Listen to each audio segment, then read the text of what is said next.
Standby ya, udah looping.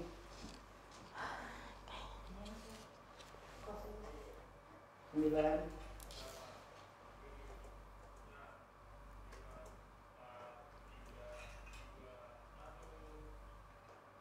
Dinas Perhubungan DKI Jakarta mengusung pengerjaan proyek saluran kabel tegangan tinggi dan pipa air bersih di Jalan Cilandak KKO, Jakarta Selatan. Universitas Nasional kembali mengadakan seminar tentang narkoba dihadiri oleh Badan Narkotika Nasional.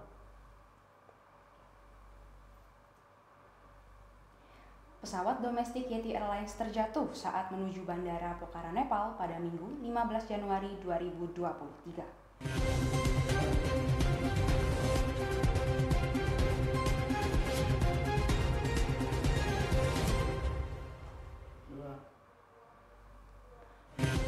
Selamat sore pemirsa, saat ini Anda sedang menyaksikan UNAS Update pada Selasa 17 Januari 2023.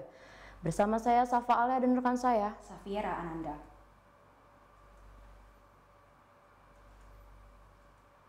Pemirsa, berita pertama datang dari Jalan Cilandak Korps Komando Angkatan Laut atau KKO Jakarta Selatan yang dipersempit akibat adanya proyek saluran kabel tegangan tinggi atau SKTT 150 kV, Gandul Kemang, dan jaringan pipa air bersih di daerah tersebut. Kepala Dinas Perhubungan DKI Jakarta, Syafrin Liputo, menuturkan waktu pengerjaan SKTT ini dimulai dari 21 November 2022 hingga 21 November 2023 secara bertahap. Dan untuk informasi lebih lanjut, saat ini kami telah terhubung dengan rekan kami, Ratiwi Endah di lokasi. Silakan Ratiwi. Ya baik, terima kasih Safa dan Safiera. Pemirsa Sobat TV UNAS, saat ini saya sedang berada di Jalan Raya Cilandak Korps Komando Angkatan Laut Jakarta Selatan 17 Januari 2023 pada sore hari ini. Pemirsa, Dinas Perhubungan Provinsi DKI Jakarta melakukan rekayasa di sejumlah jalan raya Jakarta Selatan, salah satunya di Jalan Raya Cilandak KKO ini. Hal ini disebabkan oleh pemasangan saluran kabel tegangan tinggi berkisar 150 kV dan juga jaringan pipa air. Selain di Jalan Cilandak KKO ini, Kepala Dinas Penghubung DKI Jakarta mengatakan bahwa proyek ini juga berlokasi di daerah Pangkalan Jati, Jalan Marga Satwa, Jalan TB Simatupang, dan juga Jalan Warung Jati Barat. Seperti yang dapat kita lihat, ruas jalan pun dipersempit dan menyebabkan kemacetan pada jam-jam tertentu. Jam operasional pun pengerjaan penggalian ini dilakukan di pada malam hari. Demikian berita yang dapat saya sampaikan. Saya Ratiwi Endah Pramiswari, juru kamera Pandu Zidni melaporkan. Itu tadi laporan dari Ratiwi Endah yang berada di Jalan Cilandak Korps Komando Angkatan Laut atau KKO. Kita berlanjut ke berita selanjutnya.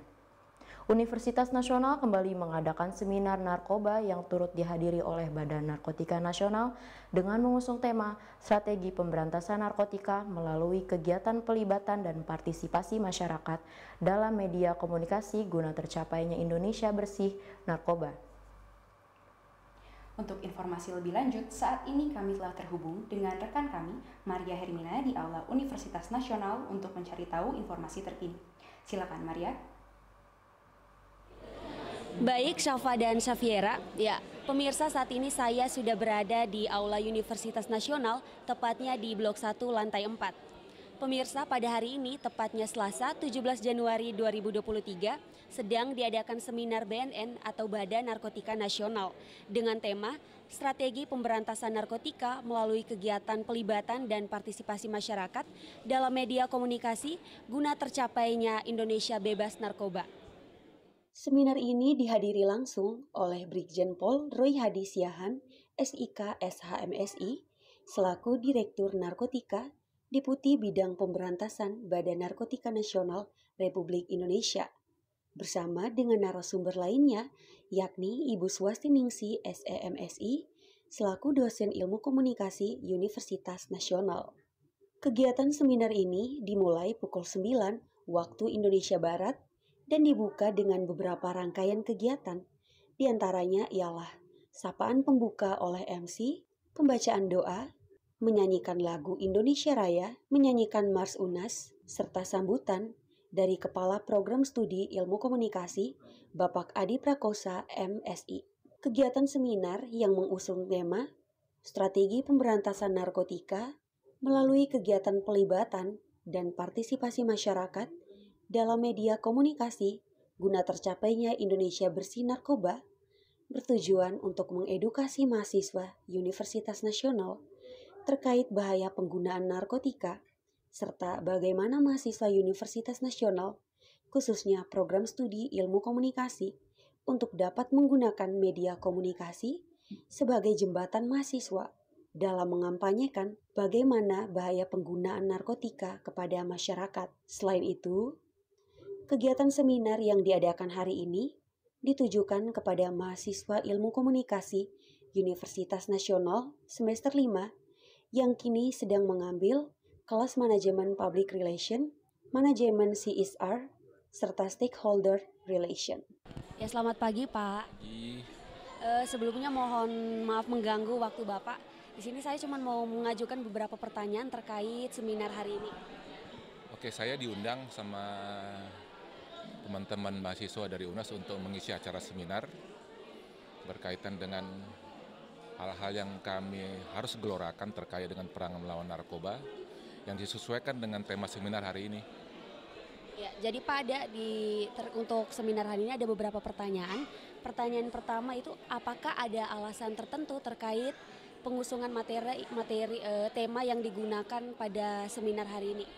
Sifatnya kami kan mengikutin apa yang disampaikan oleh panitia dalam hal ini UNAS. Karena kami di bidang pemberantasan kita bawa tema strategi pemberantasan dengan pelibatan masyarakat dengan media komunikasi untuk Indonesia bersih narkoba. Kasih Pak. Pertanyaan kedua, bagaimanakah cara kita untuk menumbuhkan kesadaran agar kita tidak apatis terhadap narkotika? Nah ini kan kalau bicara apatis atau tidak apatis, kita harus tahu, ketika kita tahu bahwa narkotika itu berbahaya atau narkoba itu berbahaya, artinya kita jauhi. Artinya kita harus peduli, paling tidak setelah kita tahu, kita tidak menggunakan, kemudian kita menyebarkan kepada seluruh orang yang belum tahu. Nah momen ini penting buat kita untuk bisa menyampaikan kepada masyarakat, khususnya melalui kaum milenial ke atas, untuk tidak mendekati atau tidak mengkonsumsi narkotika itu sendiri. Berarti dia kembali lagi ke dalam kesadaran diri kita masing-masing ya? Ya itu penting karena kita tahu bahaya narkoba itu selain merusak kesehatan, mengganggu kejiwaan kita. Jadi efeknya itu bukan saat ini tapi bisa sampai akan datang, jadi bisa sampai 10 tahun, 20 tahun. Karena yang kita tahu, kalau mereka yang mengkonsumsi narkotika, potensi untuk sembuh itu kecil. Oleh karena itu sebaiknya bagi mereka yang belum tahu, ya jangan mendekati narkoba. Tapi kalau sudah tahu, mau nggak mau kita ada wadah namanya rehabilitasi. Sehingga mereka yang mengkonsumsi narkotika, apalagi yang sudah edik, kita arahkan ke balai rehabilitasi. Pertanyaan berikut ini, pesan dan kesan bagi Bapak untuk mahasiswa Universitas Nasional juga untuk masyarakat di luar sana terkait ancaman serta bahaya penggunaan narkotika sendiri. Kita jangan jadi jadi pihak-pihak atau orang-orang yang menganggap ini tren. Ya, kalau tren yang negatif kita tidak suka, tapi kalau tren yang positif. Oleh karena itu, kita jadikan satu momen ini untuk menyampaikan kepada seluruh mahasiswa ya, untuk benar-benar tidak mendekati atau menjauhi narkotika itu sendiri. Pesan saya adalah kaum milenial berprestasi saja. Yang pakai narkoba tidak keren. Ya oke Pak, terima kasih banyak Pak untuk waktunya. Halo Kak, selamat pagi. Pagi. Ya, kalau boleh tahu dengan siapa saya berbicara? Alia Pravita. Ya. Oke, Kak, aku mau nanya selaku ketua pelaksana ya dalam kegiatan seminar hari ini. Aku mau tanya tujuan diadakannya kegiatan seminar hari ini itu apa Kak?